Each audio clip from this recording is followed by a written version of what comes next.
Industrial projects ఉద్యోగాల కల్పనపై AP ప్రభుత్వం స్పెషల్ ఫోకస్ పెట్టింది. దీనికి అనుగుణంగానే సీఎం చంద్రబాబు అధ్యక్షతన జరిగిన 9వ స్టేట్ ఇన్వెస్ట్మెంట్ ప్రమోషన్ బోర్డు సమావేశంలో కొన్ని కీలక నిర్ణయాలు తీసుకున్నారు.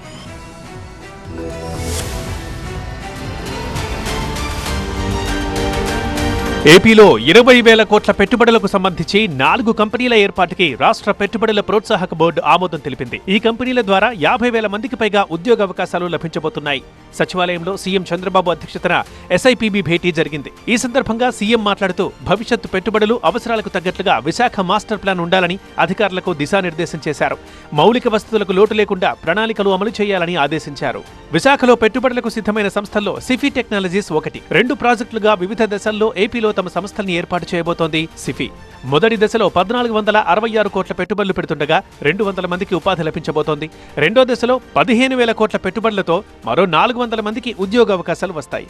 అలాగే సత్వా డెవలపర్స్ ప్రైవేట్ లిమిటెడ్ సంస్థ కూడా విశాఖ కేంద్రంగా తమ కార్యకలాపాలు మొదలు పెట్టబోతోంది.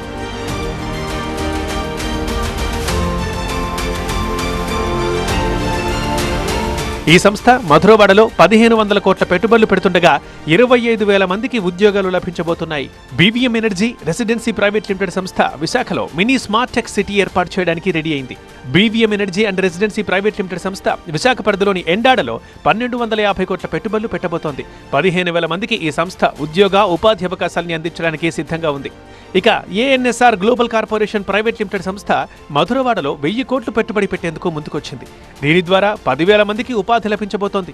విశాఖలో ఈ 4-5 ఐటీ సంస్థలు పెట్టుబడులు పెట్టడం పట్ల ఐటీ మంత్రి లోకేష్ ప్రత్యేకంగా దృష్టి సారించారు. ఇప్పటికే ఈ ప్రాంతంలో వస్తున్న పరిశ్రమలు, మౌలిక సదుపాయాలపై కీలక సూచనలు చేశారు ఆయన. ముఖ్యంగా పూణే, బెంగళూరు వంటి నగరాల్లో ఎదురవుతున్న ట్రాఫిక్ సమస్యలు విశాఖపట్నంలో తలెత్తకుండా ముందస్తు జాగ్రత్తలు తీసుకోవాలని ఆదేశించారు. భవిష్యత్తులో నగరం డెవలప్ అయ్యే కొద్దీ ట్రాఫిక్ సమస్యలు తీవ్రం కాకుండా ఇప్పటి నుంచే పటిష్టమైన ప్రణాళికలు అమలు చేయాలని సూచించారు.